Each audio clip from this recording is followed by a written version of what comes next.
are so good. All right. Well, do you know how many things look like mouse droppings that aren't? I can name at least a handful at this point. Do you know how many places there are for a mouse to hide or rest or sleep that they don't use? A lot of them. This past week, I opened drawers and cabinets and doors and closets with an expectant ta-da, said out loud, and there wasn't a mouse or any sign that a mouse had been there. Now, for those of you who were here last week, then you know what I'm talking about. And if you weren't, I'll just say that last Sunday, I announced that I have a mouse in my house. And it all began a week ago last Friday. Just like most of you, I feel very peaceful in my house. And so when I opened the linen closet door, and the teeniest, tiniest thing that was on the floor between the first shelf and the door started running, well, I screamed like a girl, and it squeaked like a mouse, and that was the beginning of my relationship with Henry Walter Mouse. And I have to say, he wasn't all that cute when he was scurrying along the floorboard. And I'm pretty sure he felt the same way about me as I was chasing him. But when he reached a corner and apparently felt cornered, he turned around and he sat up and he looked at me, and I think I fell in love. So I told him, I'm not sure how he felt about me, but I told him to sit right there until I could find a basket to put him in to take him outside. But when I got back, he was gone. So, to clarify, that how this name came to me. For no reason at all, right away, I began calling him Henry. It just felt right. But then the next day, for no reason at all, I started calling him Walter. And that felt right too. So I could only surmise that he was calling for both names and I was intuitively honoring his preferences. So, Henry Walter it is. And not knowing how to catch a mouse humanely, or any other way, not that I would, I called one of the two very experienced mouse whisperers that I happen to know. And she came over with a live trap, baited it with organic peanut butter, and suggested that I put it in the walk-in pantry in my kitchen, which I did. Long story short, the trap closed twice. And I assumed each time that Henry was inside. So I gently took the trap outside to release Henry into the wilds where I was sure he'd rather be. But both times, there was no Henry in the trap. And I figured that it probably closed, it easily closes with a vibration.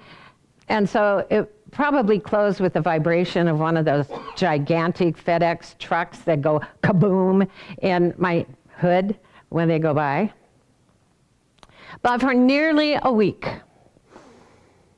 There hasn't been another closing of the trap.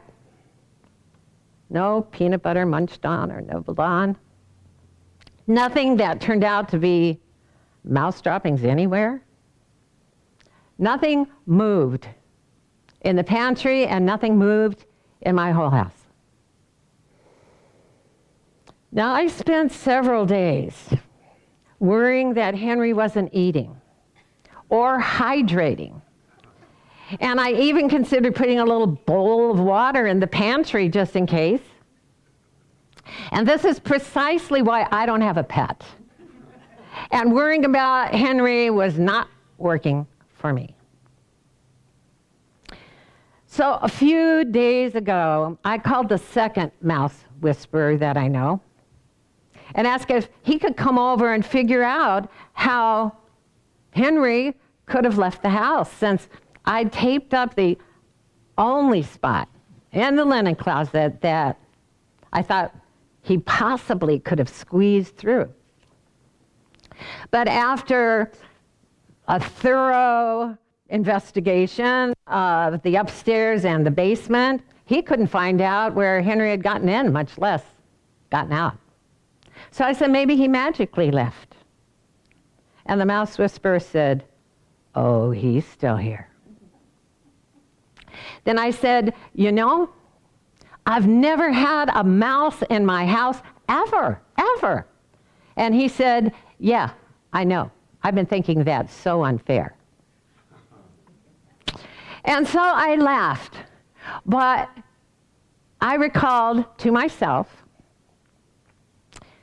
that Abraham Hicks had said, there has never been an injustice anywhere in the physical, time, space, reality, or anywhere else that the law of attraction is amplifying the vibration within you. So I had no doubt that Henry and I were experiencing a vibrational rendezvous in our mutual physical time-space reality. So this is the way I decided to look at Henry. We, Henry and I, are both spiritual beings living in different forms in this three-dimensional reality. And we're always, both of us, in our perfect place. We're both guided by an inner energy, the same pure source energy of life that lives in us. And our source knows who we are, where we are, and what we need at all times. I'm sure that Henry never doubts that or resists his innate guidance. And so I decided I wouldn't doubt it either. All I know for sure about Henry is that he is likely far more clever than I am. And that it is possible that he dematerialized and materialized somewhere else. So, today I am at peace with Henry, knowing that wherever he may be, he's being taken care of, and knowing that right where I am, I'm being taken care of, and that works for me. And so you might be wondering, well, I'm telling you this mouse story, but I believe that it's relevant in this way. Whether it's a mouse in the house, or a condition in our body, or a situation with a family member, or a friend, or a coworker, or a neighbor, whether it's a less than abundant balance in our bank account, or anything else that's not working for us, it's unhelpful for us to focus on that situation unless we want more of the same, because our focus on that situation will bring us more of the same. Abraham Hicks tells us that which you really, really want, you get. And that which you really, really don't want, you get. The longer you focus upon something, the more powerful it becomes. And the stronger that your point of attraction is to it, the more evidence of it appears in your life experience. Well, I didn't want a whole family of mice. Now, as we know, because it's what we talk about every Sunday, although we may not always remind ourselves that it's true. Our thoughts attract what we experience as our life. Thoughts are things in our mind that become things in our world of experience, because our mind is a powerful projector of images. And those images are created by our thinking and what we believe to be true. So often we feel defensive because when we hear that we're responsible for our life, but unless we realize that that's true without exception, then we'll feel victimized by a world of conditions and situations and happenings that we don't like. Change your thinking. Change your life is not about blaming ourselves for some sort of stinking thinking. It's a recognition of our power to think and create, and our freedom to change our thinking and change what we create. Everything that happens in our life, everything that happens in our life is our creation. And once we own it all, we realize we are free to change it all, or any part of it we choose. If some aspect of our life isn't working for us, or it isn't working the way we'd like it to, it's important for us to first own the seeming malfunction. And then, just as important, the second part of that is for us to move our focus off the situation so that we're able to focus on thoughts that do work for us. Thoughts that cause us to feel good, and in that good feeling cause us to attract to us things that are wanted in our life. Abraham Hicks tells us your empowerment is a self-assigned experience, and you find it one good feeling thought at a time. One good feeling thought at a time. One good feeling thought at a time. Now, I have to admit that the first thing that came to my mind when Henry came into my life was, what on earth have I been thinking that would call a mouse into my house? When nothing came to mind, I pondered it some more. Matter of fact, I pondered it for quite a while until I realized that my trying to figure out what my thinking wasn't changing my present thinking so that I could create a situation that worked better for me.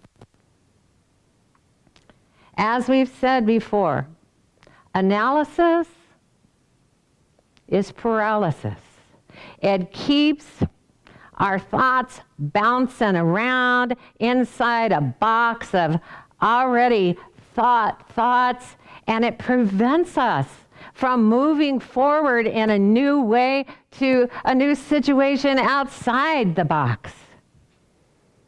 Truly, the only answer to how on earth could this have happened, no matter what it is you were thinking something that attracted it. And the only answer to how can I attract to me something I want is to get off our focus,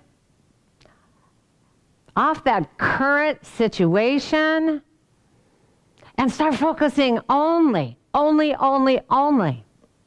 what we want. One good thought, one good feeling thought at a time.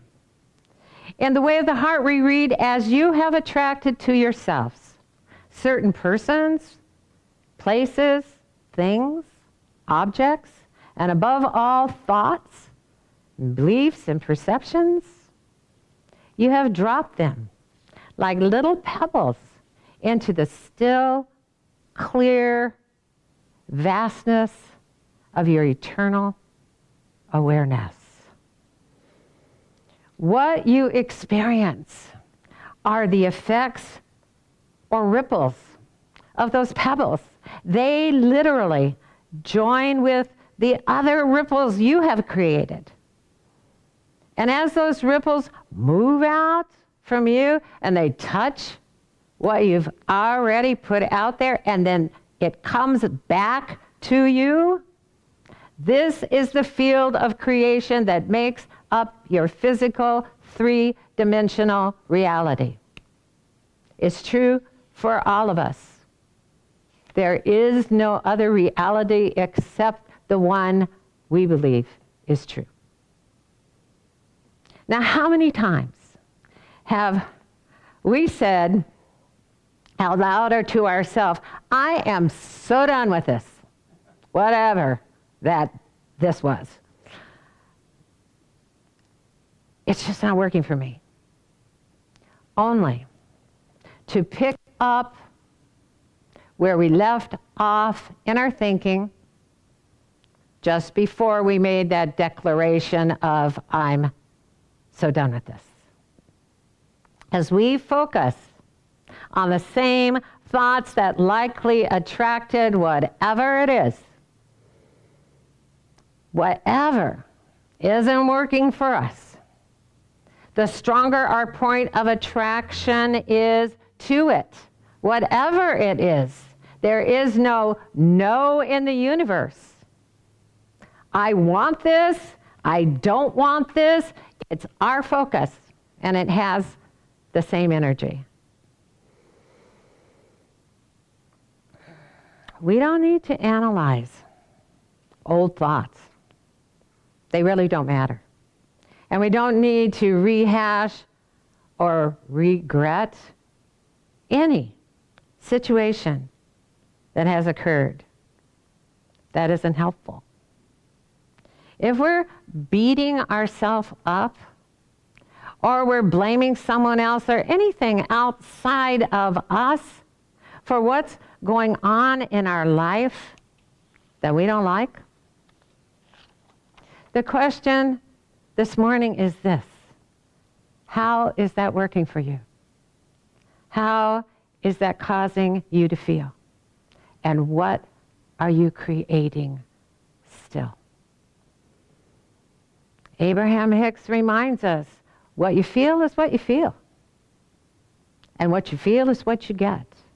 Because how we feel is caused by the vibration of the thoughts we're emitting.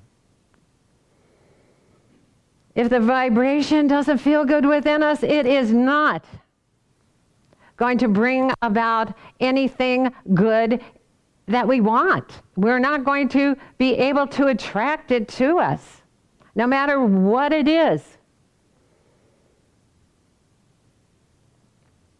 Chico Xavier, a Brazilian philanthropist and a spiritual medium, wrote, "If you are not well with your inner self, you'll be bad everywhere.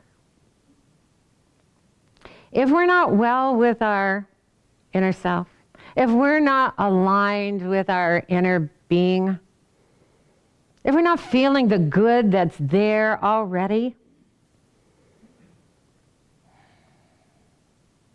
we're not going to feel it anywhere. If we focus long enough on what's not working in our life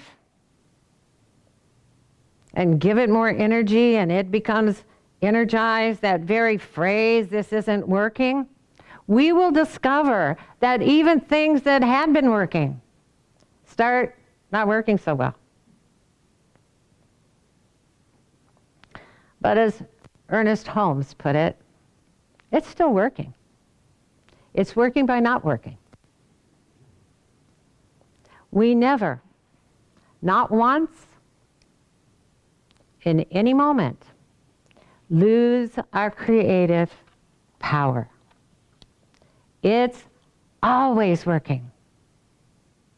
And depending on what we choose to focus on, we can create plenty of situations in our life that work beautifully for us, or we can create a whole lot of situations in our life that don't. A momentary change in our thinking that feels good is such a great start. But we have to remain well within our inner being. Well with that beautiful, beautiful being within us. Focused on the good feeling that our life is working for us. And there's nothing wrong. There's just nothing wrong.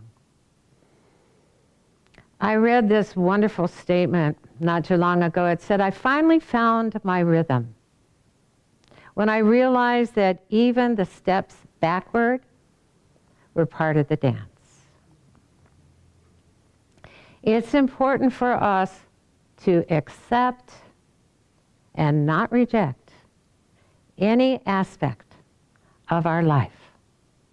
We need to accept it as our creation. Embrace it as our creation. The good, the bad, and even the ugly. It's all a part of the dance of creation. It's the contrast that allows us to experience the power of our thinking and our power to choose to change our mind and change our life.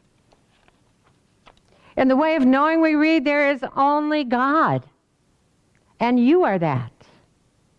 God extends creation without ceasing. You will therefore always continue to exist as the one who creates experience, always and forever. This is why there's only one question worth asking. What do I truly want? If we can remind ourselves, no matter what's going on in our life, that we did that, and be happy that we realize our own power, that we're the powerful one that is creating our life as we're going along, we can look at a mouse in the house or anything else that appears in our life that we'd rather disappear as the evidence of our power to create and attract and create. And then we'll know. We don't need to question the why of anything.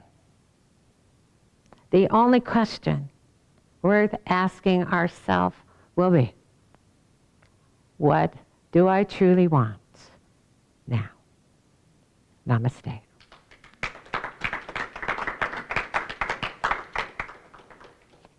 All right. Well, this is the time of our service when we express out loud and proud our gratitude. And we are grateful. Grateful that you're here. Grateful again for all the beautiful energy. Last Sunday I looked at this side, but now there's someone who wasn't here to look at, of our volunteers. Now I'm going to look at this side because it's just beautiful. And our volunteers, 2 of our volunteers are the newest members of LEC. So it's a beautiful thing. It's a powerful thing. We could not be without volunteers. And so want to thank you for stepping up and giving your energy. And I got to tell you, the moving sale ad on our Facebook page, it got way more hits than my talk. Way more hits, way more shares. So what can I say? You've got good energy behind it. So as we all know, we know here, and we know if you're watching because you watch all the time and you find value if you're watching, that it requires a financial support in order for us to be here, whether we're in this building or anywhere else, for us to be anywhere else as the Life Enrichment Center. And we just so appreciate those of you who know that. And those of you who value what this is all about. Because we may be little, but we be mighty. And we want to grow. And as we become energized as a collective awareness, that helps us to grow. So if you'd like to be a part of that collective awareness, if you'd like to join us in beaming out this way into the world, this message of love and unity and oneness and joy and peace, then, and you haven't so far done that, but you're feeling this morning that there's something within you that truly wants to, then our treasurer, Dr. Jamie Phillips, is here to tell you how to do that.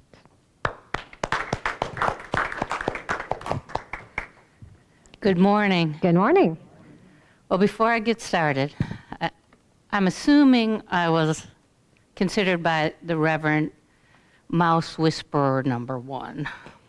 But just let me tell you, I'm not a mouse whisperer. I want to get this on film.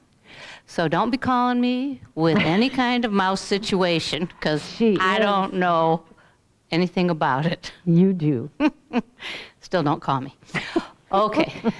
So if you would like to donate to the Life Enrichment Center, there's several ways you can do that. If you're watching this online, you can go to facebook.com/Life Enrichment Center and hit the donate button. You can go to our website, LEC Flint, and there's a donate button on that side. You can donate via PayPal, which is, the LEC PayPal is lec2512@gmail.com. And you can donate that way, or you can send us a check, and our P.O. Box, Life Enrichment Center, P.O. Box 321-294, Flint, Michigan, 48532. Whew. And if you're here in the sanctuary, we're going to be doing an offertory while we listen to Daniel Namad and Nemo Patel doing Grateful, followed by Reverend Stephanie's Prayer of Appreciation. Thank you.